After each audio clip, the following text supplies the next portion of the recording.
Bonsoir, non seulement à ceux qui sont présents dans cette salle, mais également à ceux qui nous suivent dans une autre salle sur un écran spécialement dédié. Bonsoir, Éminence. Je ne souhaite pas la bienvenue en votre nom, puisque c'est vous qui nous accueillez en ce lieu magnifique que votre prédécesseur a voulu pour ce type de réflexion et de réunion.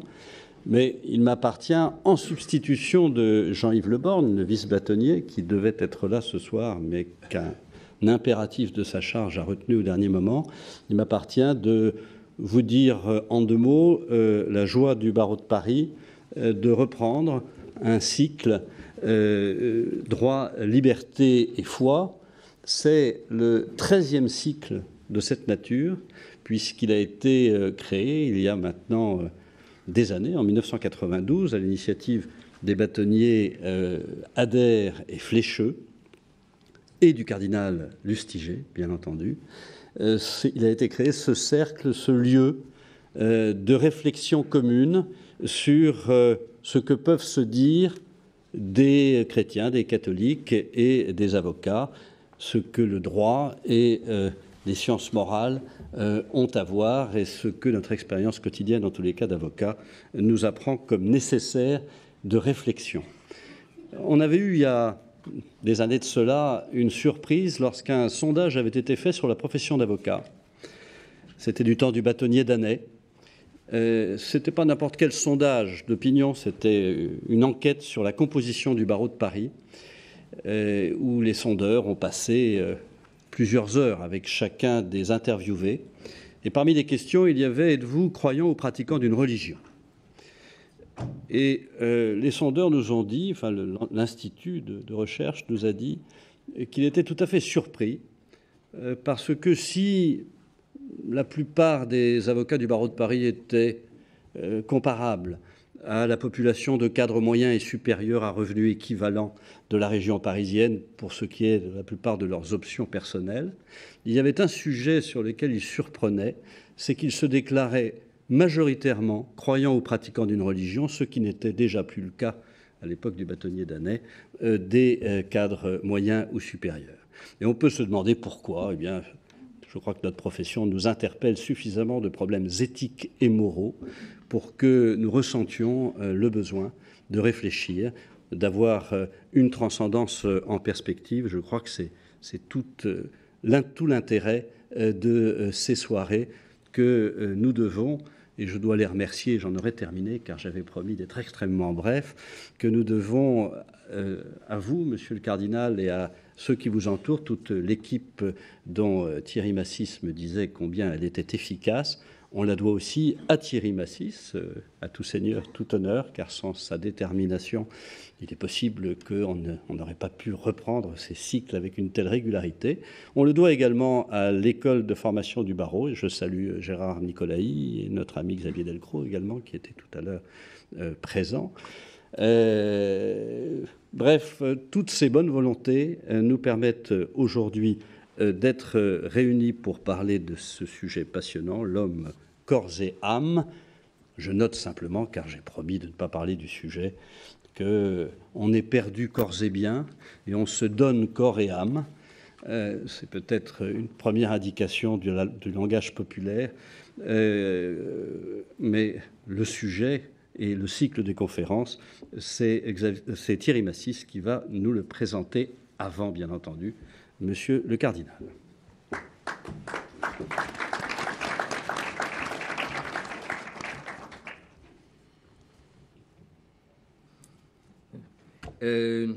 Monsieur le bâtonnier, monsieur le cardinal, messieurs les hauts magistrats, mesdames, messieurs, c'est toujours une grande joie chaque année que nous nous réunissions et une grande joie de vous présenter le sujet, car le choix du sujet n'est tellement pas évident pour ces cycles et chaque fois c'est un sujet qui est dans l'air du temps, plus profondément, qui s'enracine et s'incarne dans les préoccupations de notre société. Cette année, nous avons choisi un sujet qui concerne une question essentielle pour l'avenir de l'homme et la condition humaine, les rapports du corps, de la personne et du droit. À l'origine, la réponse est évidente. Le corps a un caractère sacré parce qu'il exprime la personne. Et nous connaissons tous l'expression du doyen Carbonnier lorsque nous étions étudiants en droit, le corps humain est le substratum de la personne. Je ne suis pas propriétaire de mon corps puisque mon corps c'est moi en tant que je suis une personne juridique. Et cette vision sacrée du corps trouve son achèvement, sa plénitude dans la première épître de saint Paul aux Corinthiens qui énonce « Le corps est le temple de l'esprit ». De ce caractère sacré découle un certain nombre de principes juridiques, notamment le principe d'indisponibilité, le corps est hors commerce, et le principe d'inviolabilité, le corps est protégé de toutes les atteintes. Mais aujourd'hui, par l'effet conjugué de plusieurs facteurs culturels, scientifiques, techniques et financiers, le corps se transforme devant nous. Il n'est plus l'incarnation de la personne, mais une construction personnelle, un objet transitoire et manipulable, susceptible de maintes métamorphoses selon les désirs de l'individu. L'on assiste à la fabrication d'un homme nouveau et au crépuscule de l'âme. Et c'est cette ligne-là que nous voudrions vous proposer durant ce cycle où les principes fondamentaux d'indisponibilité et d'inviolabilité du corps humain sont remis en cause. Pour rendre compte de cette évolution et en quoi elle nous interpelle, 3 conférences. La première conférence ce soir, le principe sacré, le fondement même, l'homme, corps et âme. La deuxième conférence sera le corps hors du commerce, avec toute la question de savoir si le corps ne se commercialise pas.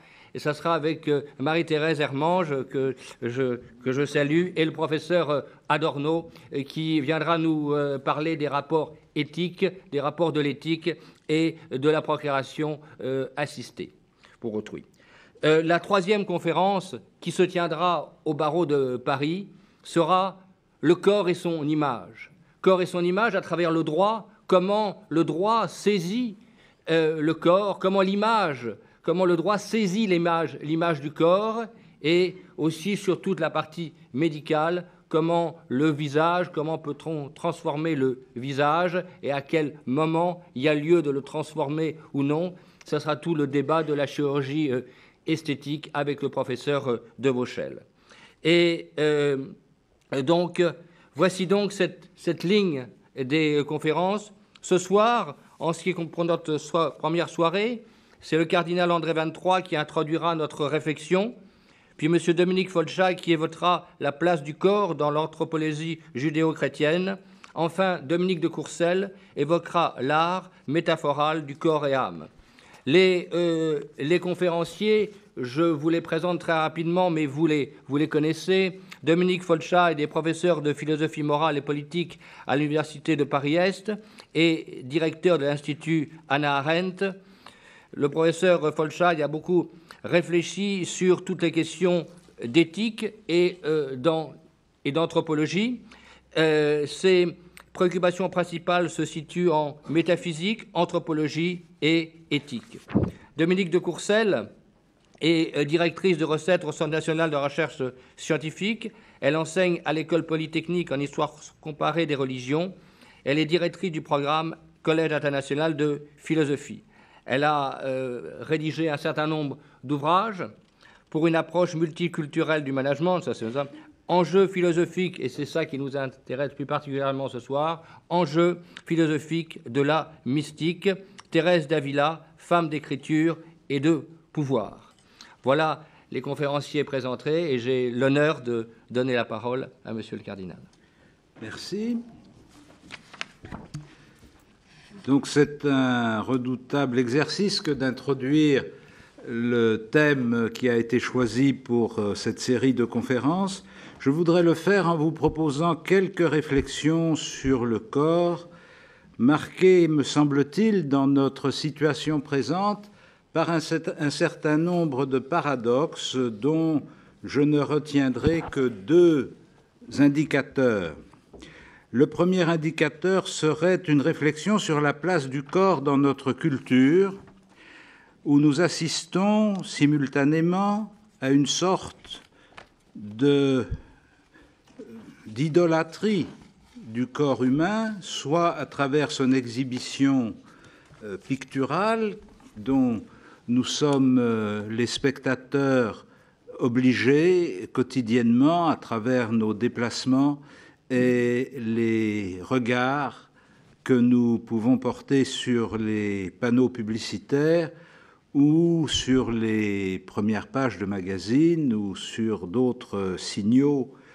Donc nous avons une sorte d'exhibition du corps humain qui confine à l'idolâtrie, je le disais, mais aussi une exhibition d'un corps qui a tendance à se réduire progressivement à sa matérialité, un corps qui mérite, en tout cas d'après les publicités qui nous sont, j'allais dire, infligées, mais on peut dire proposées pour respecter notre liberté de choix, d'après les publicités qui nous sont proposées, qui méritent des soins de plus en plus sophistiqués et de plus en plus détaillés, et en même temps, un corps qui est investi d'une sorte de fonction presque métaphysique de nous permettre de satisfaire nos désirs.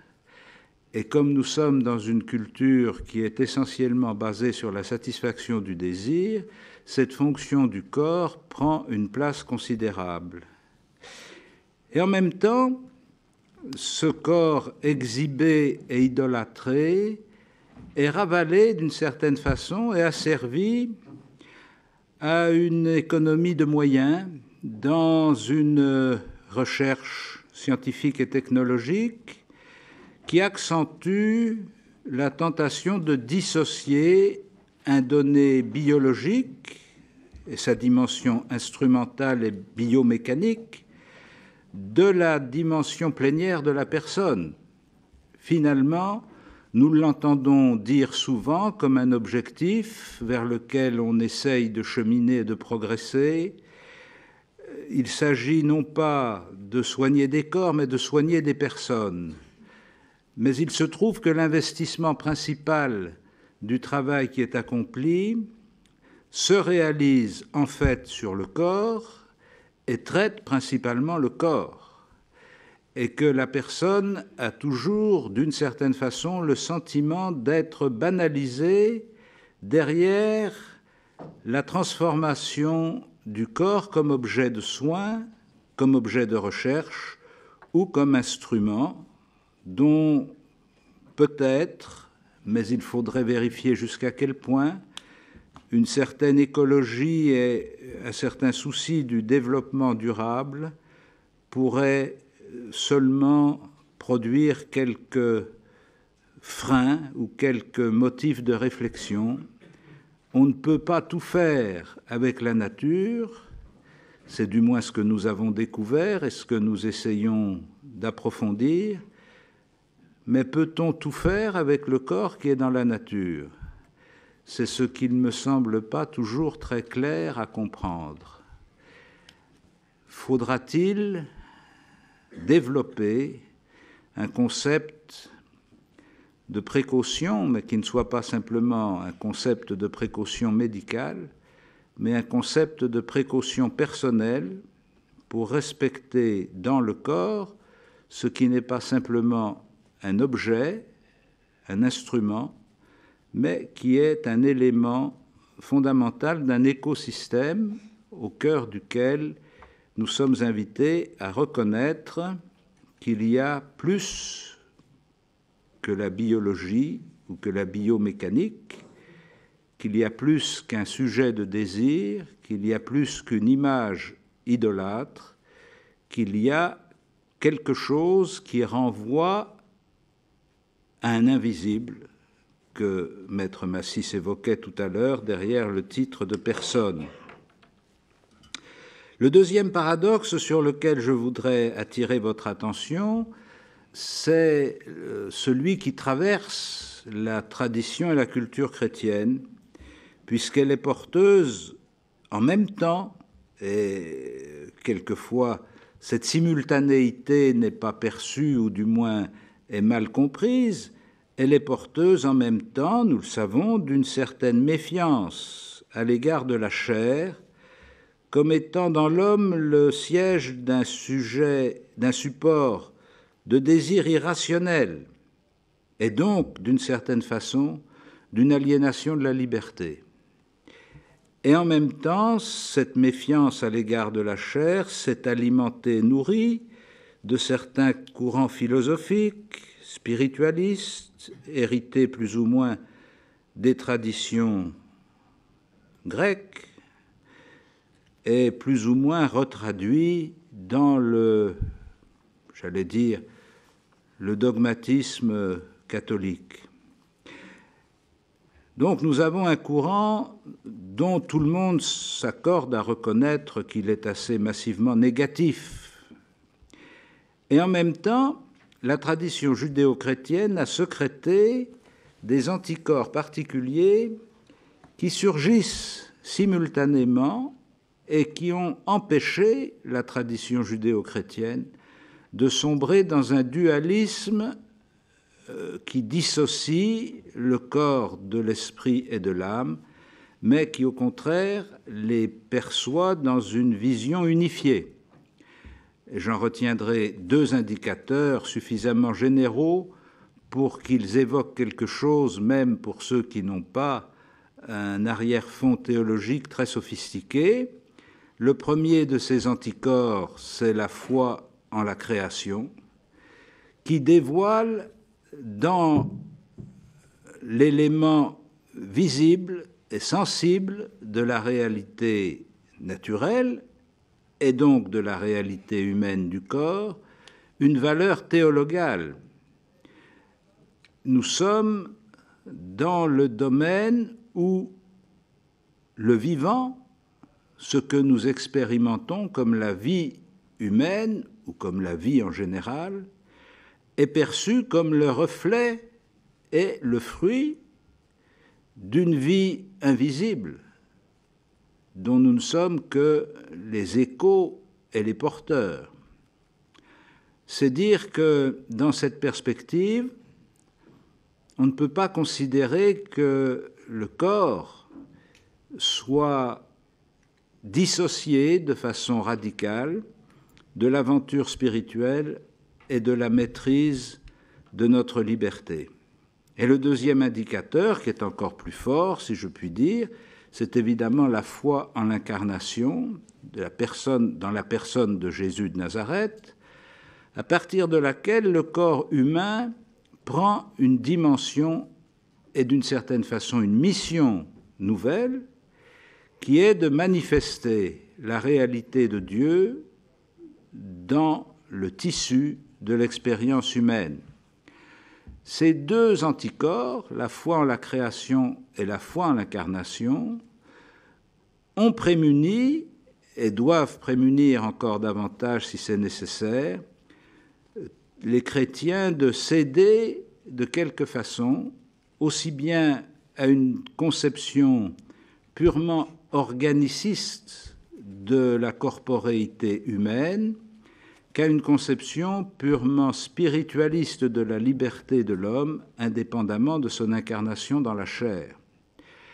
J'espère que les réflexions que nous entendrons nous aideront à mieux comprendre comment ces paradoxes entre l'exaltation du corps et son asservissement, ou entre la méfiance à l'égard du corps et l'assomption du corps dans une vision croyante du monde, nous permettent de surmonter quelques difficultés auxquelles nous sommes aujourd'hui confrontés. Je vous remercie.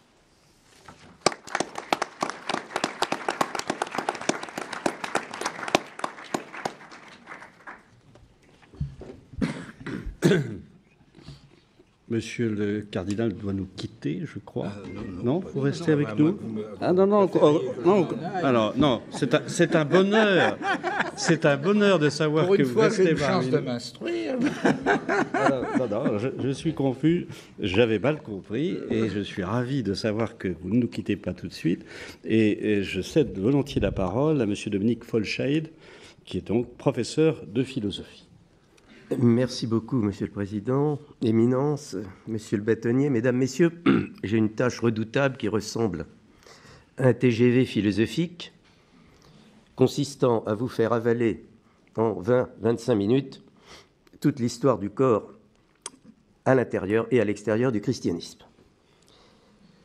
Alors je commencerai par cet étrange miracle à l'envers qui fait que le christianisme, qui a proposé que le corps soit désigné comme temple de l'esprit, soit accusé d'être le contempteur en chef du corps. Le fait est qu'à certaines époques, chez certains auteurs, je pense au roman de Julien Green, le christianisme est accusé. Je pense aussi que dans certaines confessions et chez certains clercs, et là, Éminence, s'il vous plaît, n'écoutez pas, on pourrait rallier ce que le père Stan Rougier, qui adore le verbe cru, nous a dit un jour lors d'un colloque. Quand un connard devient curé, ça fait un curé de plus, mais pas un connard de moins. Il y a donc un problème d'ignorance. Il y a un problème d'ignorance redoublée, la pire. Et quand on entend aujourd'hui la stigmatisation du christianisme, de l'Église et en particulier du pape, qui devient le bouc émissaire par excellence, le grand bouc blanc, on peut se demander ce que pensent ceux qui décochent ainsi de telles flèches. Car les mêmes qui considèrent qu'il faut se débarrasser des nocives influences chrétiennes nous proposent la réduction de l'être humain à son espèce biologique, de son corps à une machine complexe, dont la science n'aura nous livré un jour tous les secrets, à une machine que la technique sait déjà reproduire et manipuler, en attendant de pouvoir la transfigurer dans un hypothétique post-humain, et finalement un corps que chaque sujet bardé de droit peut instrumenter à sa guise, soit pour en livrer des organes, ou pour en extraire de la jouissance. Bref, au lieu d'honorer le corps humain en récusant l'anthropologie chrétienne, c'est exactement l'inverse qui se produit, et il est bien possible que se dévoile ici cette hostilité foncière à l'égard du christianisme, parce qu'il fait obstacle à la réduction du corps à un matériau purement et simplement disponible. Quand il y a élévation, il y a aussi transgression. Peut-être ne faut-il pas chercher beaucoup plus loin. Un second problème se pose, qui est celui de l'âme. Et dans le titre de ces conférences, il est question de l'âme. Or, pourquoi faut-il sortir l'âme du placard ou de la naphtaline alors qu'aujourd'hui, il n'y a à peu près que les violons qui ont encore une âme? Il y a aussi les hommes politiques qui, au moment de perdre une élection, disent toujours « Je préfère perdre une élection que de perdre mon âme ». Mais il faut se faire une raison. Sans l'âme, y a-t-il un corps? Y a-t-il un corps humain? Et nous savons au moins depuis Aristote qu'un corps sans âme n'est plus un corps, mais un cadavre, et que même s'il reste vivant, un corps sans âme n'est plus qu'un corps sans corps, ce que je vais essayer de vous démontrer, mais que mes collègues et confrères des séances précédentes confirmeront par les faits. Troisième remarque préalable, est-ce que le corps est une affaire christiano-chrétienne? Autrement dit, dont tous ceux qui sont malcroyants, incroyants, ou qui recouvrent toutes les catégories ne le savent pas ce qu'ils sont, vont trouver quelque chose d'intéressant dans un discours qui tente d'allier philosophie et christianisme. Et là, je leur répondrai que c'est assez simple, plus simple qu'on ne pourrait le penser. Pour le chrétien qui a la foi, ou qui a quelque chose qui ressemble à la foi, car on n'est jamais sûr de rien, on peut voir effectivement dans le message chrétien une révélation inouïe dont nous n'avons qu'à faire bon usage du côté de la raison. Mais pour ceux qui n'adhèrent pas à la foi, il faut tout de même admettre, sauf un de nos collègues que je ne nommerai pas, que Jésus-Christ a sans doute très probablement existé. C'est même rare d'avoir 4 messages aussi clairs sur l'existence d'un personnage historique. que, comme disait Bergson, les évangiles et les épîtres existent et qu'ils ont une telle influence sur la civilisation occidentale que, après tout, même si le Christ est un illuminé qui s'est pris pour Dieu, tout cela est partie prenante de la culture de l'Occident et par conséquent de ce que nous savons et pensons du corps. Alors, pour commencer, je contesterai quelque peu le titre qui m'a été fourni, imposé, Anthropologie judéo-chrétienne. Bien sûr, il ne s'agit pas des judéo-chrétiens au sens de cette petite secte des origines qui était composée de chrétiens judaïsants. Et pour enfoncer un peu le clou, je dirais que ce n'est pas une affaire qui se joue à deux, judéo et chrétiens, mais à trois, les juifs, les grecs, les chrétiens, et de manière subsidiaire, mais tout de même importante, quatrième lot, les philosophes. Pourquoi ? Eh bien parce que nous sommes dans une histoire qui est extrêmement complexe. Et là, je vais sans doute décevoir un certain nombre d'entre vous. Je me souviens d'en avoir déçu beaucoup lors d'un article publié il y a pas mal d'années à la France catholique où j'ai reçu des lettres d'insultes. Bon, j'espère que ça ne sera pas le cas ce soir, mais en tout cas, il y a quelque chose d'un peu difficile, car le christianisme a d'une certaine manière repris ce qui n'était pas lui, mais il l'a tellement transformé qu'il a créé ensuite et suscité ensuite quelque chose de nouveau qu'on appelle tout simplement la philosophie occidentale par opposition à la philosophie de l'Antiquité. Et ce traitement, je ne sais pas comment le nommer, sauf en empruntant un mot un peu compliqué au philosophe nommé Hegel, Aufhebung, intraduisible en français, mais qui veut dire à la fois nier, conserver, exaucer ou subsumer. J'espère que cette subsumption sera réussie. Alors, le côté juif, eh bien, je vous en parlerai fort peu, car effectivement, comme M. le cardinal l'a rappelé tout à l'heure, c'est par des voies différentes de celles de la philosophie que leur influence majeure s'est exercée dans cette question de l'âme et du corps. En effet, s'il existe une anthropologie juive très développée, elle n'est pratiquement pris son essor qu'une fois séparée du christianisme. Les Juifs de l'époque du christianisme n'étaient point philosophes. Le premier philosophe a été Philon d'Alexandrie et il n'était pas chrétien. Donc, on peut le dire que l'anthropologie juive, en tant que doctrine formulée clairement et parlant de ce qu'est l'âme et de ce qu'est le corps, n'est pas une composante essentielle de la philosophie chrétienne du corps.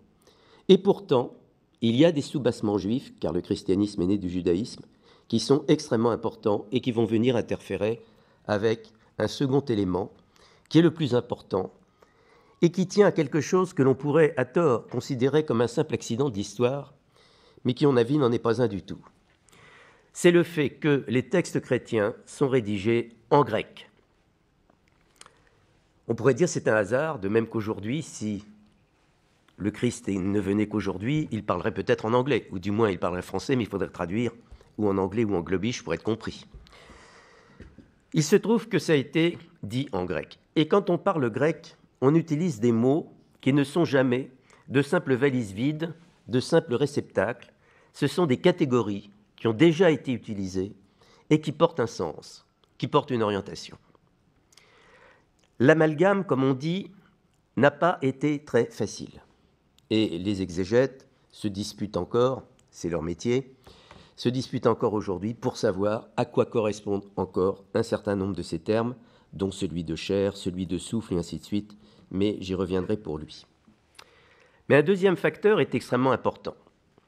C'est que le fait de dire ces choses en grec, d'exprimer le christianisme en grec, a aussitôt, chez les pères de l'Église, qu'on appelle pères de l'Église, mais qui sont en réalité les premiers philosophes chrétiens, suscité un immense appétit de savoir ce qu'il en était de l'âme et du corps, sachant que depuis des siècles, mettons au moins 4 et probablement 6, tout ou presque avait déjà été dit sur l'âme et sur le corps.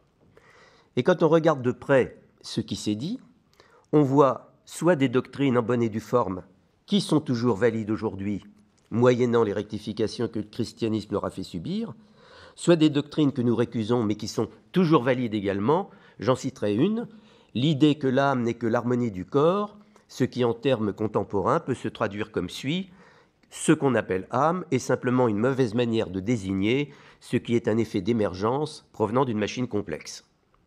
Et quantité de gens se reconnaîtront bien sûr dans le tableau que je fais. Donc il y a tout un corpus, et les premiers philosophes, alias pères de l'Église, ont dû se confronter à lui. Et ce qui s'est passé reste quelque chose comme un accident de parcours du christianisme. Non pas du christianisme en tant que christianisme, mais du christianisme tel qu'il est entendu, compris et parfois pratiqué par les chrétiens, même excellents. Car devant ce choix extraordinaire de doctrine qui existe, on a opté pour un auteur. On a opté pour Platon. Et il faut penser qu'Aristote, qui est en réalité le plus proche des auteurs en ce qui concerne la conception chrétienne de l'âme et du corps, a été rejeté dans les oubliettes, mis au piquet pendant 12 à 13 siècles, c'est-à-dire jusqu'à Albert le Grand et Thomas d'Aquin. Il y a même eu un moment où on a frôlé l'excommunication, sinon plus. Alors pourquoi Platon ? Et c'est là que vous risquez de m'en vouloir, parce que je vais en décevoir certains, à savoir les platonisants chrétiens. Mais vous me direz, la foi ne suffit-elle pas ? Et là, il faut entendre saint Augustin, qui vous dit deux choses, ce qui ne nous simplifie pas la vie. Premièrement, si vous ne croyez pas, vous ne comprendrez pas. Donc il faut partir de la foi. Mais il ajoute aussitôt, il faut chercher l'intelligence de la foi. Sinon la foi ne sera pas la foi, et Dieu sera mutilé.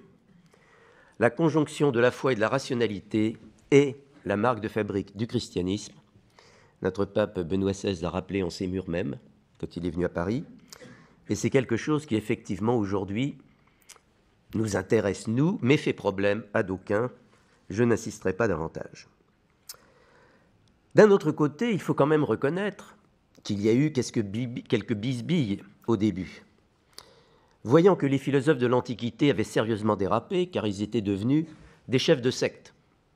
Nous, on étudie ça en classe, on dit les stoïciens, les épicuriens. Oui, en réalité, ces gens étaient des gourous. Parce que la philosophie était devenue quasiment une religion. Et on comprend qu'un certain nombre de pères de l'Église aient dit « Il n'y a de vrai philosophe que le Christ ». Mais évidemment, nous savons qu'il n'en est rien. Le Christ n'était point philosophe. Et c'est à nous de faire le travail avec les suscitations qu'il a laissées dans son sillage à travers les écrits de ses disciples. Alors, pourquoi avons-nous opté pour Platon et pourquoi tant de chrétiens aujourd'hui continuent à platoniser ? Eh bien, ils ont rejeté Aristote pour une raison très simple, c'est que quand Aristote nous dit « l'âme n'est autre que la forme du corps », il vous donne une formule extraordinairement efficace pour comprendre ce qu'est un cadavre. Une apparence de corps, mais un cadavre n'est plus un corps. Mais d'un autre côté, si l'âme est la forme du corps, cela veut dire que l'âme n'est pas le corps, mais qu'il n'y a pas d'âme sans corps. Et alors là, que devient l'immortalité de l'âme ? Tandis qu'avec Platon, si j'ose dire, c'est du billard. Et le texte de Platon, qui nous a le plus émus, qui est un texte extraordinaire d'ailleurs, un texte grandiose, c'est celui du Phédon, qui décrit la fin de Socrate et sa mort. Comment ne pas être séduit quand nous voyons Socrate défendre pied à pied l'immortalité de l'âme, défendre cela contre tous ceux qui proposent des doctrines que nous retrouvons d'ailleurs à peu près intactes aujourd'hui, à travers des considérations qui sont frappées au coin de l'évidence. Enfin, qu'est-ce que le corps ? Ce qui naît, ce qui croît, ce qui vieillit, ô combien, et ce qui meurt. Tandis que l'âme, quand elle se saisit par la pensée, elle apparaît comme totalement étrangère à ce qui naît, vit et meurt. Par conséquent, si l'âme, et c'est ce qu'il affirme, est bien ce qui fait de l'homme un homme, si c'est bien en elle que résident toutes les puissances de l'intelligence, de l'énergie et des appétits, si c'est donc au niveau de l'âme que les occasions de chute, de faute, il ne parle pas de péché, peuvent se produire, alors c'est au niveau de l'âme aussi qu'il va falloir, par un travail d'épuration, de catharsis, comme il dit, chercher à atteindre le vrai, le beau, le bien, et par là, mériter.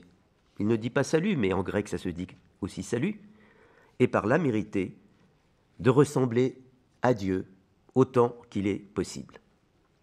Saint Platon. On a même dit le divin Platon, il n'y a pas que le marquis de Sade qui est qualifié de divin par litote ou euphémisme, à vous de choisir. Et Socrate nous donne même quelque chose de supplémentaire à la fin, puisque, au moment où il va boire la ciguë, il nous fait un petit numéro extraordinaire de contestation de tout ce qui est déterminisme physiologique possible. En effet, pourquoi suis-je assis dans la prison ? Demande-t-il. Est-ce parce que les os et les nerfs de mes jambes sont dans une certaine position ? Déterminisme.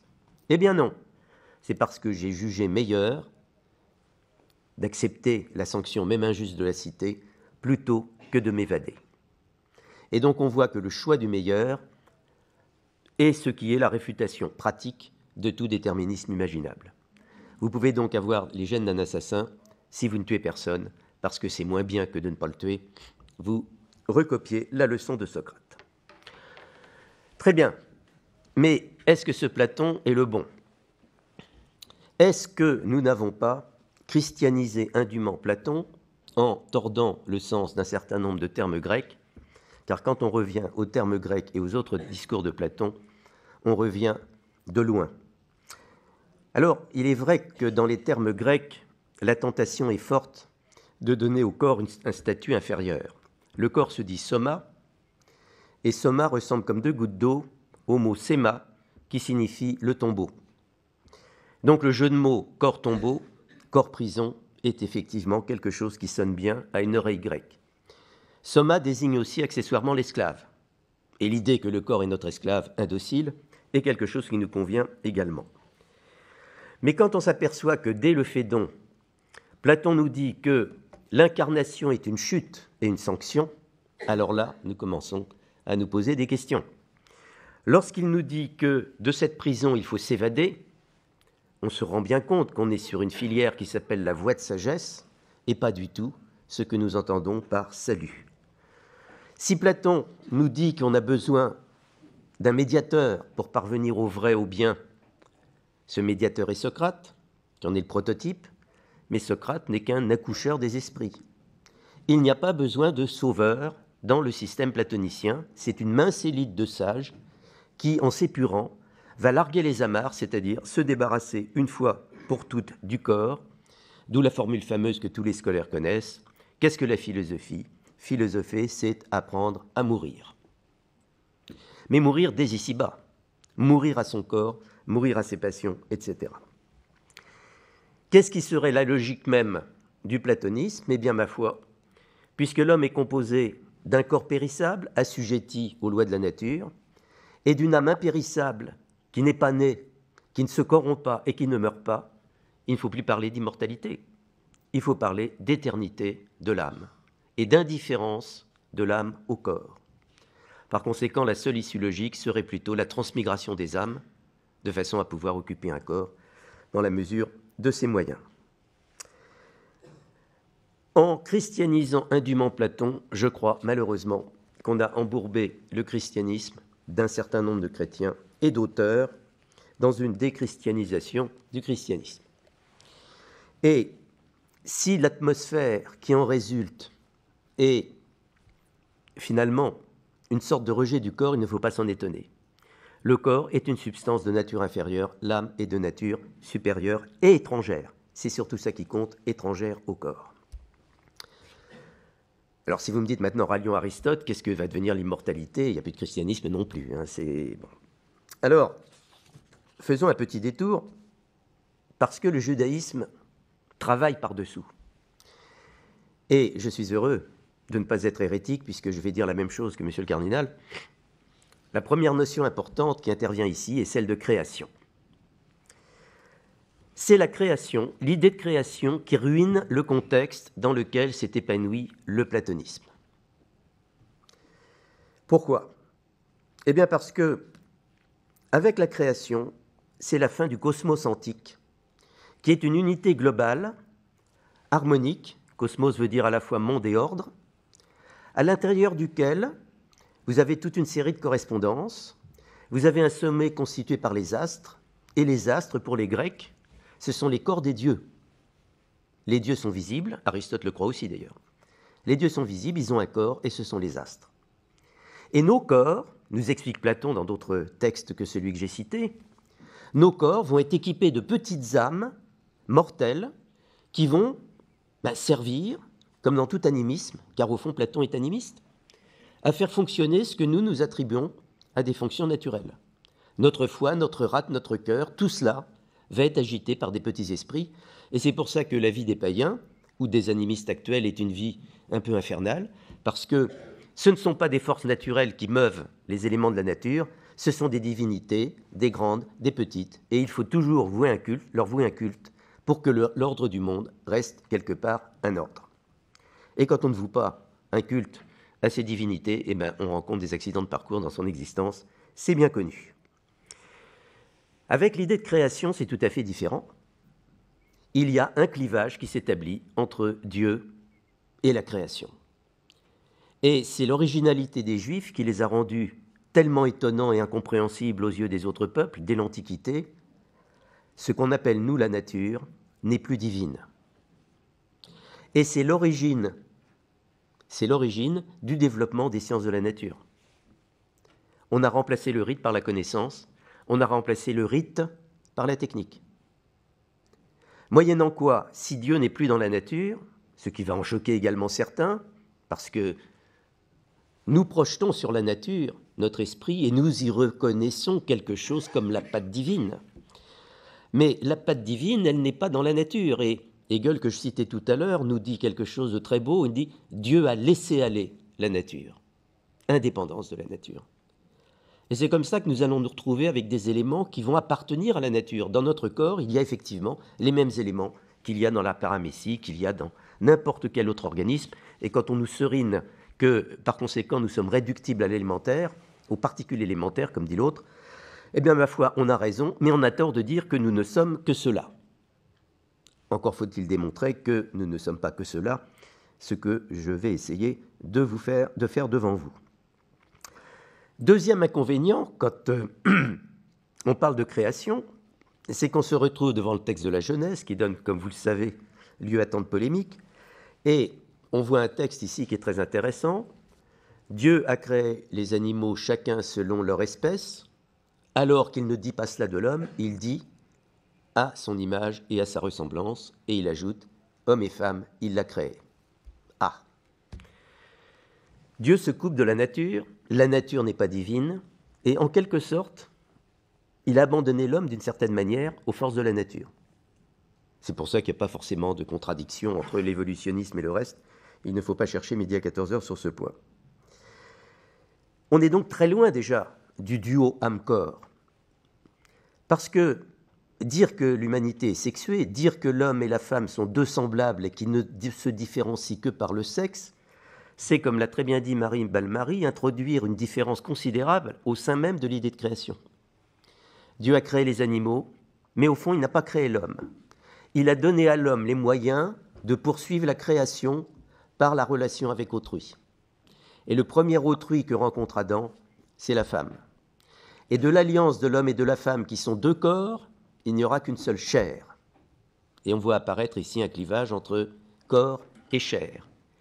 Et pourtant, cette aventure continue de manière très terrestre, car c'est à partir de la rencontre des deux sexes que d'autres humains vont exister.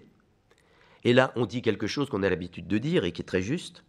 On ne peut pas pour autant affirmer que nos enfants sont les sous-produits de géniteurs strictement biologiques. Ils ont quelque chose d'autre, et ils nous le prouvent d'ailleurs avec usure. L'apparition de la liberté par le non, le refus, est quelque chose de très net. Cela veut dire, et Descartes lui-même l'a constaté, que mon origine n'est pas mes parents. Et il ajoute, et comme je ne me suis pas créé moi-même, parce que je me serais mieux fait que je ne le suis, c'est donc un autre. Bon. L'origine n'est pas le commencement biologique. L'origine est ailleurs. Claude Breuer disait, elle est tâche aveugle. Et il ajoutait ceci, qui me paraît très suggestif, tâche aveugle d'un être donné à lui-même. Et être donné à soi-même, qu'est-ce que ça signifie? Être libre. Et je crois que la liberté, comme pas mal de pères de l'Église ont compris, est ce qui définit bien être à l'image et ressemblance de Dieu, puisque, comme chacun sait, Dieu n'a pas de visage, pas de corps, on ne peut donc pas être à son portrait. Seul le Christ sera dit icône du Dieu invisible. Alors quand le Christ apparaît, là nous avons déjà une piste extrêmement importante, parce que si nous prenons au sérieux l'incarnation, et si nous ne la prenons pas au sérieux, nous sommes comme chez ces dieux de l'Antiquité, comme Dionysos, qui emprunte un corps, et quand on veut le saisir, l'appréhender, qu'est-ce qu'il fait? Il lâche son corps et il s'évanouit. Tandis que si le Christ est vraiment incarné, et il faut qu'il soit vraiment incarné, alors il est vraiment mort, et s'il est vraiment mort, il est vraiment ressuscité. La résurrection est la clé de voûte, c'est-à-dire que Pâques l'emporte sur Noël. La résurrection est la clé de voûte parce que, autrement, ça n'est pas sérieux. C'est une apparence. C'est un jeu de dupes. Et à partir du Christ qui va être dit dans l'Ecce Homo, voici l'homme, le paradigme de l'homme, nous trouvons quelque chose qui va nous aiguiller pour rectifier notre philosophie de l'âme et du corps. Je vous cite ici une formule du cardinal Ratzinger, il n'était pas encore pape, qui nous livre à mon avis l'essentiel. La chair est depuis toujours la forme d'expression de l'esprit et ainsi l'habitat possible du Verbe. La chair, expression de l'esprit. Eh bien, cela veut dire que notre vocabulaire âme et corps est un peu court, trop marqué par ce que les philosophes grecs ont pu en faire. Et en plus, il nous rend très difficile la compréhension du statut des vivants non humains. D'où ces débats un peu louches, les animaux ont-ils un corps? Ont-ils une âme? Et par conséquent, ont-ils un corps? Alors les dames qui ont des petits chiens pensent bien sûr que leur petit chien a un corps. Il est même nettement plus intéressant que le nôtre. Mais enfin, vous voyez le problème. Et un deuxième concept intervient, qui est celui de vie. Car tout de même, quantité de formules étranges du Christ nous disent qui perd sa vie la gagnera. Qui veut boire de l'eau de source pourra étancher sa soif, mais ce n'est pas cette eau-là qui va finalement étancher son désir, c'est l'eau vive. Et l'eau vive, c'est toute parole qui sort de la bouche de Dieu. Donc nous avons deux vies, et pourtant nous n'en avons qu'une. Comment cela est-il possible? Et par-dessus le marché, nous avons une naissance, une première et une seconde. On ne naît pas chrétien, on le devient, par le baptême. Et quand on est simplement les enfants de ses parents dans sa première naissance, on devient les enfants adoptifs de Dieu dans la seconde. Voilà des clivages qui coupent transversalement notre compréhension classique de l'âme et du corps. Alors peut-on encore parler correctement de l'âme et du corps? Oui, à certaines conditions. D'abord, reprendre Aristote, qui est finalement le penseur de l'unité psychosomatique de l'homme, mais un Aristote quelque peu rectifié, amélioré. Et je vais vous proposer quelques petites indications tirées d'un philosophe dont on lit très peu ses textes, qui est Hegel, et qui nous propose une variante un petit peu étonnante à première vue. Ne parlons plus d'une âme et d'un corps, car nous avons deux corps et deux âmes. Pour comprendre l'homme, il faut effectivement accepter ce niveau d'existence purement terrestre, la même matérialité, la communion avec les chimpanzés. Maintenant, c'est les bonobos, parce qu'ils font le sexe et pas la guerre. Bon. Nous sommes des bonobos améliorés, à 1%, 2%, ouais, ce qu'on entend. Alors oui, et là, il y a ce qu'il appelle une âme naturelle, ou Naturgeist, esprit-nature. Et cet esprit-nature crée la parenté entre nous et tous les autres êtres de la nature, et cette parenté, nous la ressentons par empathie. Et il nous cite comme exemple le jeune homme romantique, qui se sent parent des petites fleurs, des petits oiseaux, surtout quand il est amoureux. Et ça marche. Et dans les cas de folie, dans certaines maladies mentales, cette âme nous joue quelques tours. On y voit la source de l'inconscient freudien. Mais Freud ne donne jamais ses sources, c'est bien connu. Mais l'homme n'est pas que cela. Et cette vision de l'homme saisi par en bas, parent des autres êtres de la nature, doit être complétée par une autre vision, l'homme cette fois saisi par en haut, par l'âme spirituelle. Ça ne veut pas dire que nous avons deux âmes séparées, mais ça veut dire que les deux se recoupent, ce sont deux instances de l'humanité, et les deux vont coïncider dans deux corps qui ne font qu'un en apparence. Nous ne sommes pas dédoublés, je n'ai pas assez bu ce soir pour vous voir double, mais nous sommes néanmoins dédoublés parce que nous avons un premier corps que les Allemands appellent Körper, le corps organique, et un second qui est le corps tel que nous l'avons investi. Et Hegel dit très joliment, l'âme peine à se donner un corps. Coco Chanel le disait bien, à 30 ans, on est responsable de son physique. C'est pas toujours vrai, hein. Néanmoins, nous travaillons notre corps, nous l'investissons, et ce deuxième corps-là, c'est la chair.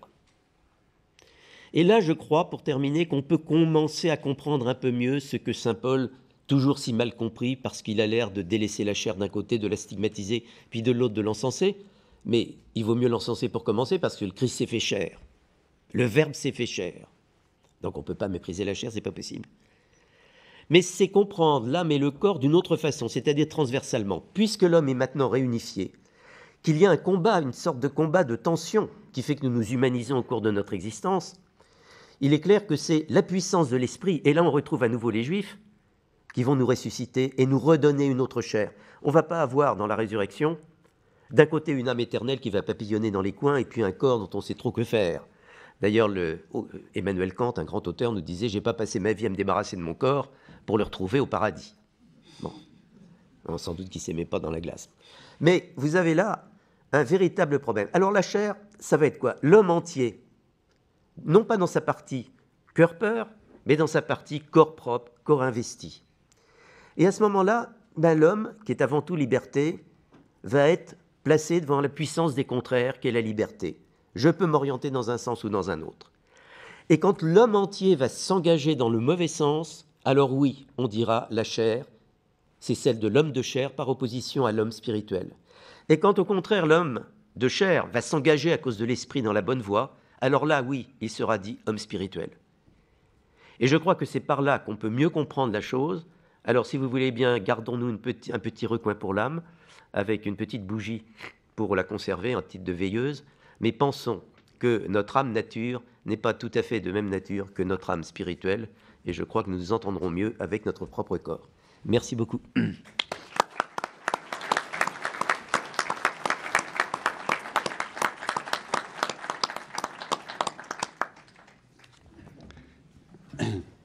Je pense que notre débat sera passionné, mais nous allons d'abord entendre Madame de Courcelles dans sa communication. Merci.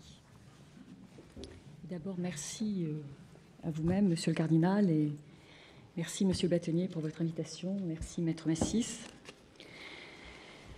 Donc, je voudrais en fait rebondir sur ce qui vient de nous être présenté ici, et je voudrais partir d'une œuvre d'art et vous montrer comment une œuvre d'art qui a été capable de prendre au sérieux l'incarnation, avec tout ce qui a été soulevé comme problème, cette incarnation, problème donc de relation entre le corps et l'âme, donc comment cette œuvre d'art, prenant au sérieux l'incarnation, a pu interpeller à un moment donné de l'histoire et dans un espace donné les philosophes, les théologiens et également les juristes.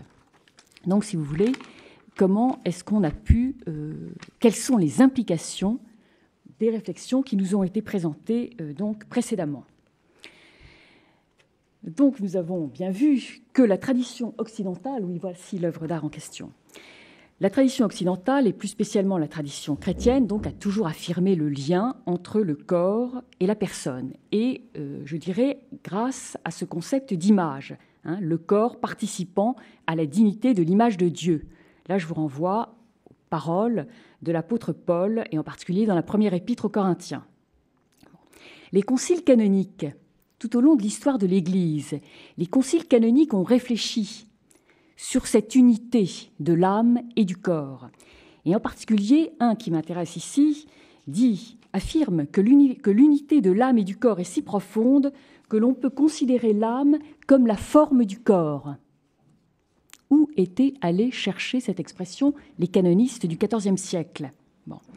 Donc cela signifie que c'est grâce à l'âme spirituelle que le corps constitué de matière est un corps humain et vivant. Et ça m'intéresse parce qu'on vient de nous citer Hegel. Bon. Donc l'union de l'esprit et de la matière dans l'homme forme une unique nature, la nature humaine. Et cela a été donc établi très tôt dans l'histoire chrétienne. La philosophie antique, on l'a vu, a été particulièrement attentive aux problèmes et aux mystères du lien entre la matière et l'esprit. Et elle a été attentive à cette question en s'intéressant à l'opacité, à la problématique de l'opacité, en contrepoint de celle du diaphane ou de la transparence. Alors l'œuvre d'art, par exemple celle-ci, elle ressortit à une histoire de la matière qui est avant tout celle de son opacité, en tant que surface, objet qui résiste au regard, mais en même temps, on sait très bien que le surgissement de l'œuvre d'art est lié à un élément d'ordre impondérable, quasi invisible, la lumière, qui permet l'apparition d'un corps et l'apparition donc d'une œuvre d'art.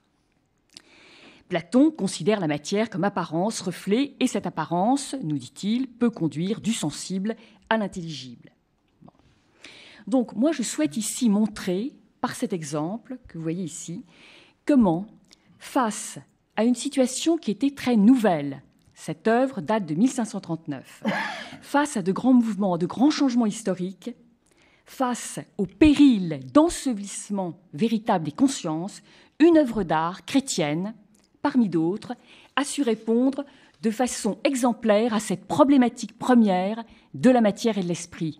Elle a su être véritablement une image des lumières intelligibles, cette image des lumières intelligibles sur laquelle on réfléchit et on écrit les philosophes et les théologiens, et elle a pu être un métaphoral, c'est-à-dire ouvrir à quelque chose, ouvrir à un message, et être, dans une certaine mesure, prophétique. Et je pense que à toutes les époques, il y a des œuvres, il y a des créations humaines qui sont prophétiques, et c'est très important pour nous aider dans nos réflexions présentes, et on a donc évoqué les complexités de ces problématiques aujourd'hui, donc sur la question du corps, comment il y a des œuvres qui nous permettent de réfléchir ou de reposer de façon un peu différente les questions. Donc cette mosaïque de plumes, c'est une mosaïque de plumes, ce tableau. Ce n'est pas une peinture, ce n'est pas une sculpture. C'est un tableau entièrement composé de plumes d'oiseaux tropicaux, assemblés et collés selon les règles d'un art très élaboré, l'art de la plume au Mexique. Il comporte, ce tableau, une inscription qui explique les circonstances de sa réalisation. Il a été réalisé en 1539 à l'intention du pape Paul III. Il a été fait dans la ville de Mexico, à l'initiative d'un frère franciscain, qui est d'ailleurs aussi un parent de l'empereur Charles Quint, et il a été réalisé alors qu'était gouverneur de la ville de Mexico un noble qui avait été un dignitaire de l'Empire aztèque avant la conquête. Ce tableau, pour ceux que ça intéresse, est dans le musée des Jacobins d'Auch, actuellement. Bon, c'est un tableau qui n'est pas très grand, il est 0,68 m par 0,56 m. Bon. Alors, l'art des mosaïques de plumes, c'est très intéressant, parce que qu'est-ce que c'est composer un tableau avec des plumes? C'est vouloir maîtriser et affirmer sa maîtrise du jeu de la lumière du soleil sur les couleurs vives des plumes. Et donc cet art a une très grande valeur théologique et politique. Le scintillement des plumes est considéré comme le signe même de la présence réelle du divin. C'est le miracle de son épiphanie, c'est le miracle de son énergie vitale dans cet empire aztèque. Et donc les objets de plumes sont réservés aux princes. Le frère franciscain Pierre de Gand, qui avait donc été à l'initiative de cet objet qu'il a fait réaliser, est quelqu'un qui avait pu admirer chez les princes aztèques, qui étaient à ce moment-là les alliés encore de Hernán Cortés, il avait pu admirer donc ces remarquables compositions de plumes et se rendre compte donc de leur valeur théologique et politique. Et quand en 1530, donc après la conquête de Mexico, il a décidé de créer une école indigène d'art et d'artisanat, il a évidemment donné tout de suite énormément d'importance à l'art de la plume. Et donc l'art des plumes apparaît comme la quintessence des arts aztèques, constitutif de l'être et de l'intelligence des Indiens. Et donc on voit tout de suite comment ce frère franciscain s'affirme comme le passeur de l'intelligence indienne du monde et des choses. Alors pourquoi offrir ce tableau de plumes au pape? Et de quel pape s'agit-il? La présence de Paul III est essentielle. Le nom du pape figure sur le tableau. En effet, ce tableau donc est de 1539. Or, le 9 juin 1537, par une bulle qu'on a trop souvent oubliée parce qu'elle a été ensuite récusée, c'est la bulle Sublimis Deus. Paul III a déclaré, contre les partisans de la servitude, de l'esclavage des Indiens, que ces derniers, je cite, sont des hommes véritables et ont une âme raisonnable, et qu'ils sont donc parfaitement aptes à recevoir la foi chrétienne. Il a rappelé avec force dans cette bulle que le Christ a ordonné d'évangéliser toutes les nations sans aucune exception et que rien ne peut autoriser à priver les Indiens, hommes doués de raison, de leur liberté et des lumières de la foi. Et on sait que le pontificat de Paul III a marqué une étape très importante de l'histoire de l'Église. Paul III est un humaniste, c'est un partisan de la réforme intérieure de l'Église au XVIe siècle. Il va encourager la fondation de la Compagnie de Jésus et c'est lui qui va réunir le Concile de Trente. Bon. Et depuis de nombreuses années, le frère franciscain Pierre de Gand, à l'initiative donc de ce tableau, lui-même humaniste, ne cessait d'adresser au pape des suppliques en faveur des Indiens. Donc il est clair que la mosaïque de plumes qui est réalisée en 1539 a une portée symbolique très forte. Alors les plumes des ailes, l'aile. Platon avait donné dans Phèdre une image de la procession céleste de l'âme et il avait justement convoqué la plume, l'image de l'aile. Pour Platon, l'aile est l'image du pouvoir, de l'élévation de la matière vers le spirituel. Elle est l'instrument par quoi il est possible de remonter du spectacle de l'univers sensible à la contemplation de l'univers intelligible. Donc ce tableau permet peut-être de remonter du sensible à quelque chose d'autre. Et c'est pourquoi je dis il est métaphoral. À la Renaissance, la symbolique de l'aile occupe une place privilégiée dans la littérature et dans la peinture comme moyen de s'élever vers la beauté inconnaissable ou vers le soleil comme source de l'énergie cosmique et de la connaissance des mystères de la création. Dans ces conditions, la mosaïque de plumes composée à Mexico à l'initiative du franciscain pour être offerte au pape, représentant du Dieu chrétien sur terre, eh bien, cette mosaïque, est-ce qu'elle n'est pas parfaitement apte en sa singulière matérialité à désigner l'élévation des hommes, corps et âme, vers Dieu? Et maintenant, nous allons considérer plus attentivement le thème de ce tableau. Le thème iconographique du tableau, que vous voyez donc, est très reconnaissable. Il s'agit de la messe de Saint Grégoire, qui est mort en 604. Et l'histoire est la suivante. Le pape Grégoire le Grand célèbre la messe dans l'église Sainte-Croix de Jérusalem à Rome. Un des assistants doute de la présence réelle du Christ dans l'Eucharistie.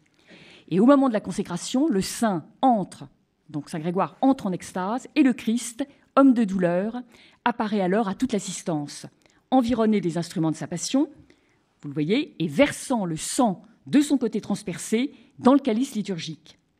Alors cette iconographie est très intéressante, elle est apparue au XIVe siècle, à un moment où la question de la transsubstantiation et de la présence réelle du Christ dans l'Eucharistie fait l'objet de controverses théologiques et d'hérésies.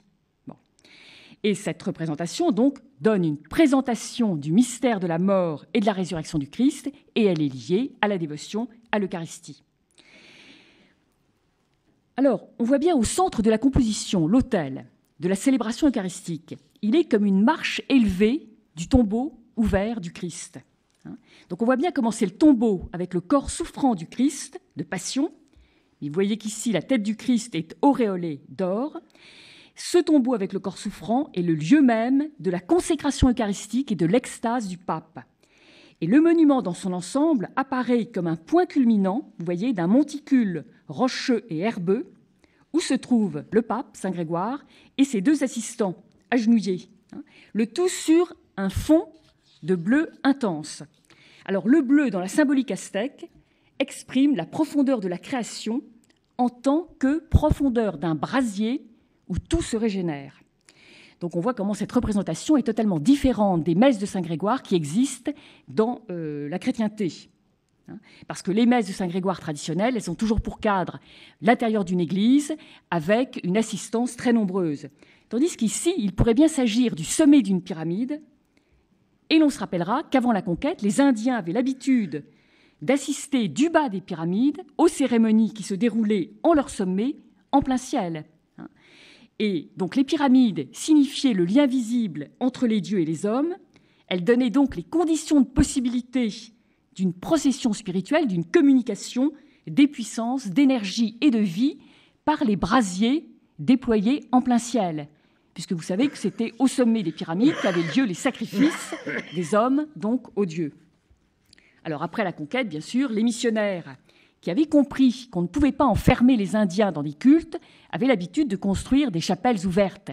Et dans ces chapelles ouvertes, contrairement à ce qui se passait dans les pyramides où les regards des Indiens se perdaient dans une espèce d'infini cyclique des cieux, eh bien, dans ces chapelles ouvertes, comme sur cette mosaïque de plumes, vous voyez le haut du ciel chrétien, barré par ce tau de la croix divine, qui propose ainsi un terme terrestre de l'élévation des regards et des cœurs, donc régénérés dans l'auréole jaune d'or du Dieu Christ incarné et sauveur.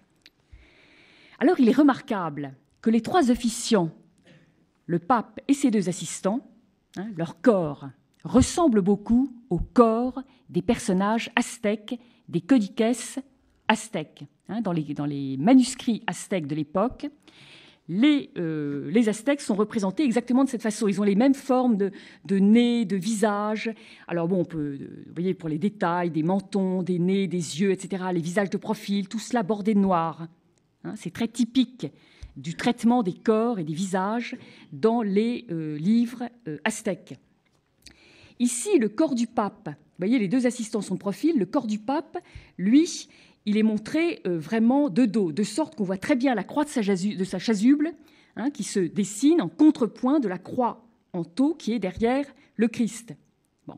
Et le visage du pape paraît véritablement aspiré, extasié vers le visage du Christ par le propre mouvement à la fois d'inclination et d'élévation du visage du Christ, comme pour une expérience de voyage et d'envol mystique dans la manière de se regarder, comme pour un face-à-face à la fois de chair, d'âme et de souffle. Et l'indianité des trois personnages agenouillés est soulignée par les motifs qui ornent leur chasuble et le tapis d'autel. Alors, vous voyez aussi les instruments de la Passion qui sont figurés derrière le corps stigmatisé du Christ, debout dans son tombeau.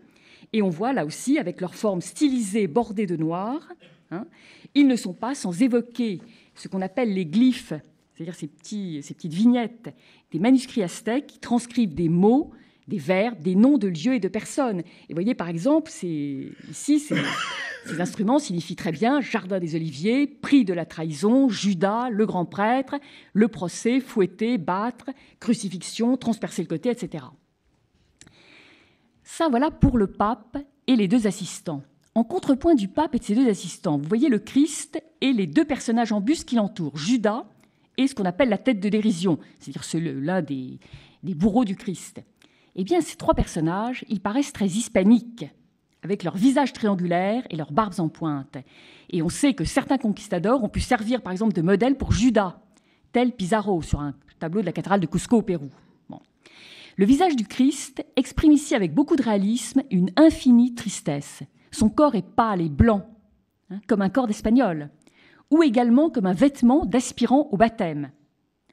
Il est couvert du sang de ses blessures, et vous voyez que le sang de ses blessures remplit le calice du pape. Alors le sang du Christ, 1539, n'est-il pas aussi le sang de douleur et de mort des Indiens?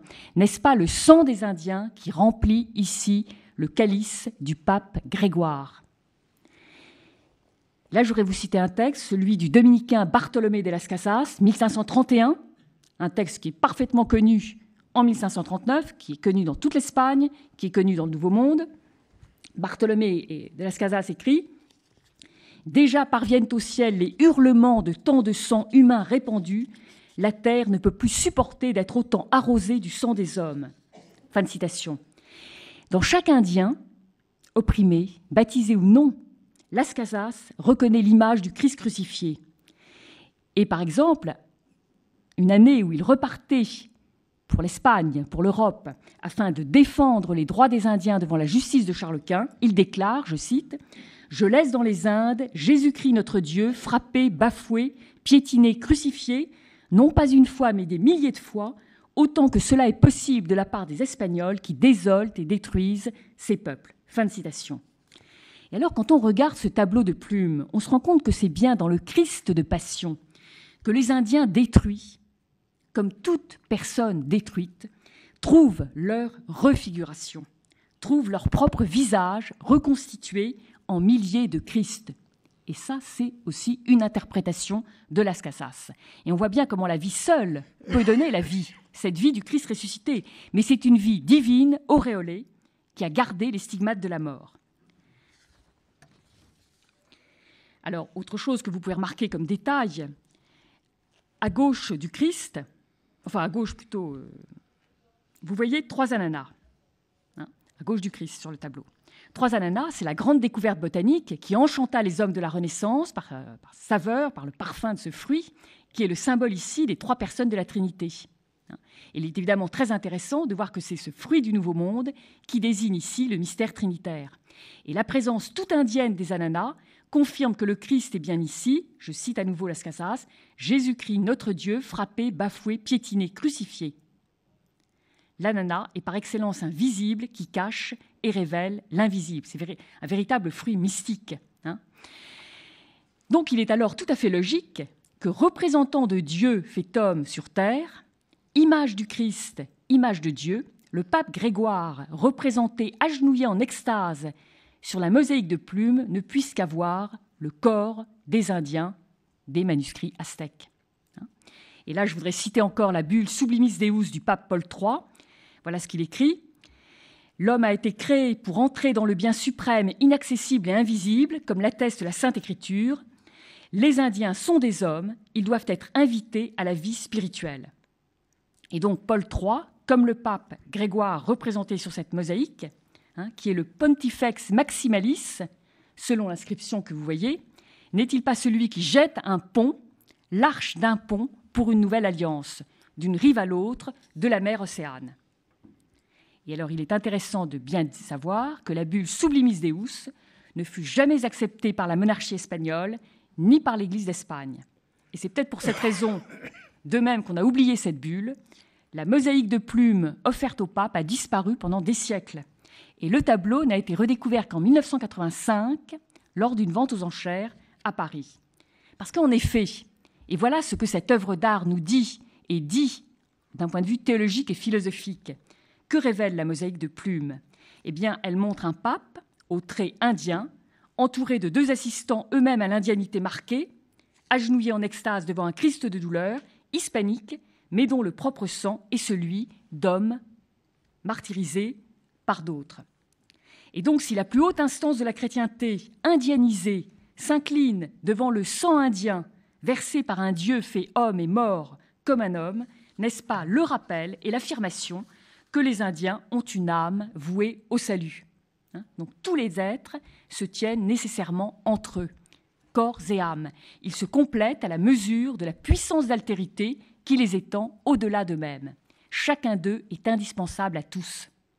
Donc vous voyez ce partage paradoxal, cet échange scandaleux des corps et des âmes, des puissances et des fragilités. Dans ce plus qui surgit du moins, on peut évidemment rappeler les phrases de Paul dans l'Épître aux Galates. Vous tous qui avez été baptisés en Christ, vous avez revêtu Christ, il n'y a plus ni juif ni grec, il n'y a plus ni esclave ni homme libre, il n'y a plus l'homme et la femme, car tous, vous n'êtes qu'un en Jésus-Christ. Fin de citation. Et donc on voit bien comment cet agenouillement du pape constitue la reconnaissance de l'autorité ou du pouvoir du Christ, d'un Dieu, mais comme qualité mystérieuse de ce qui est l'image de la négation ou de la mise en réserve de cette autorité ou de ce pouvoir, puisque le Dieu est mort et c'est un Dieu ressuscité.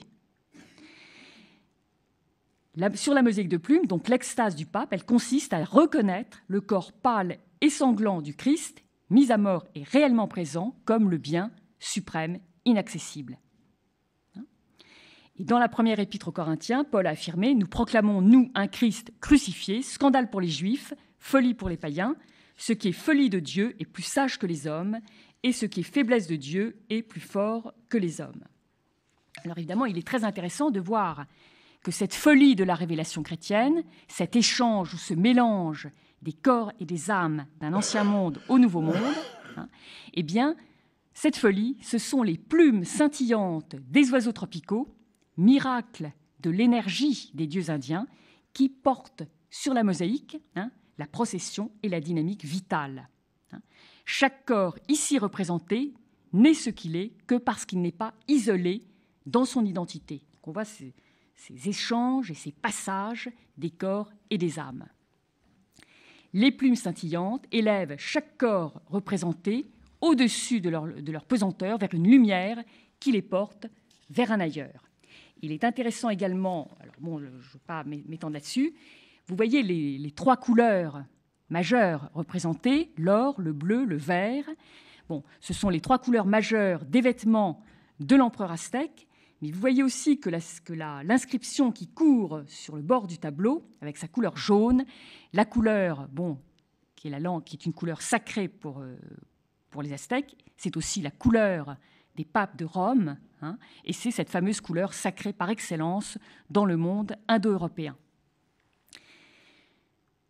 Donc on voit bien la scintillante mosaïque de plumes qui affirme sa puissance de révélation herméneutique. Toute différenciation dans l'identité humaine originaire est annulée. Tous les hommes ont une âme raisonnable et sont appelés à l'union dans le Christ. Et j'aime assez pouvoir citer ici l'encyclique Summi Pontificatus de Pie XII, parce que je la trouve extrêmement adaptée, enfin extrêmement appliquée à ce tableau.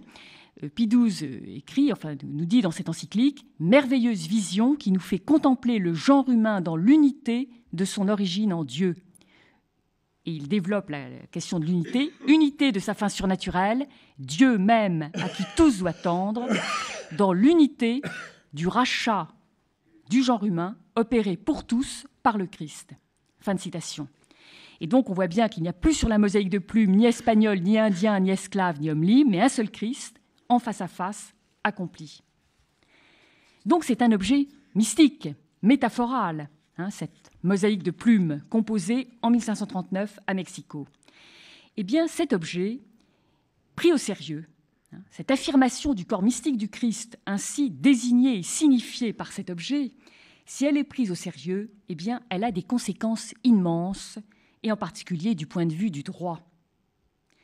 Il faut bien voir que Charles Quint, considérant que le pape Paul III avait contesté ses pouvoirs par cette fameuse bulle Sublimis Deus, l'avait obligé à donner un bref, hein, parce qu'il y avait des luttes extrêmement fortes entre l'empereur et le pape.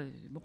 Et donc le pape avait été obligé de faire un bref, bon, qui n'a évidemment pas le même statut que la bulle, par lequel il révoquait tout ce qu'il avait pu écrire au préjudice de l'empereur Charles Quint et du bon gouvernement des Indes.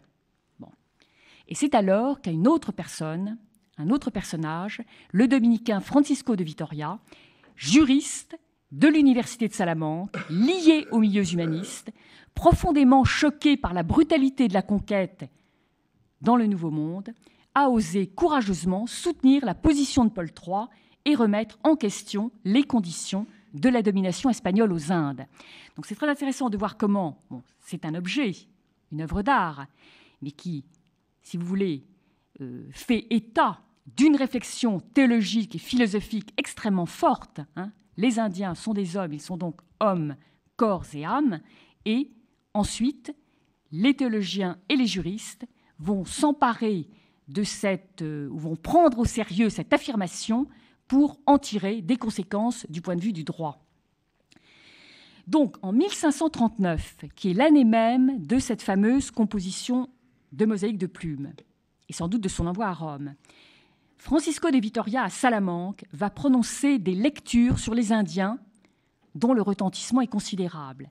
Dans la ligne de Thomas d'Aquin, Vitoria est le premier à adopter un mode d'intervention philosophique sur un sujet d'actualité.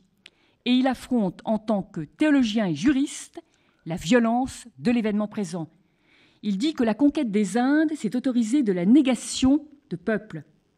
Et, à cause de cela, il va réfléchir, ou donner à réfléchir sur qu'est-ce qu'un peuple, comment se définit le droit des peuples à être reconnus comme peuple. Vitoria, en 1539, se fonde sur le principe de la communitas orbis, la communauté universelle. Et je vous ai dit à quel point cette communauté universelle, elle est très précisément signifiée dans ce tableau. Donc il se fonde sur ce principe pour démontrer que tous les êtres humains, qu'ils soient chrétiens, infidèles ou païens, ont des droits et des devoirs semblables procédant de la loi naturelle. L'Église, dit-il, doit veiller à ce que le bien commun, fin de l'autorité civile, permette à l'homme de réaliser son salut qui est sa fin spirituelle. Il faut donc, dit-il, refonder le droit, ou plutôt le redéfinir à partir de son fondement divin. Et c'est donc la reprise du politique par le théologique qui est ici signifiée au XVIe siècle. L'Église, à la suite du Christ, dit-il, a un pouvoir en matière temporelle en vue du bien spirituel. Alors quand on dit en matière temporelle, il n'est pas question de dire que le pouvoir est de nature temporelle, mais il est spirituel, nature spirituelle. Et il est ordonné essentiellement à une fin spirituelle. Mais le théologien et le juriste théologien peut soutenir que les Indiens, par exemple, vont conserver la propriété de leurs terres. Le jus gentium, le droit des gens, est un droit positif qui repose, dit Vittoria, sur le consentement universel de tous les peuples. Il est tiré de l'unité humaine, unité du genre humain, corps et âme. Il est fondé sur la nature et il est imposé, dit Vittoria, totius orbis auctoritate, par l'autorité du monde entier. Alors on voit bien comment le but de ce juriste de Salamanque est l'invention d'un droit international composé de règles positives, à la fois précises et stables. Dans un autre texte, qui complète la lecture sur les Indiens de Vittoria, Vittoria affirme que les Indiens sont des hommes et doivent être traités comme des êtres libres, que chaque peuple a le droit d'avoir et de défendre sa propre souveraineté, et il ajoute que le monde doit être régi par la paix et par la solidarité internationale. Alors bien entendu, ces textes de Vittoria, cette réflexion de Vittoria a provoqué la colère des pouvoirs politiques, mais également ecclésiastiques de l'Espagne, et les textes de Vittoria ne seront publiés qu'après sa mort, et en tout cas beaucoup plus tard, et en tout cas pas en Espagne. Mais ce qui est intéressant, c'est de constater que l'élaboration des droits des nations et des droits des personnes, qui a été ainsi initiée par ce pape, Paul III, et par les théologiens et juristes de Salamanque, a poursuivi désormais son cours.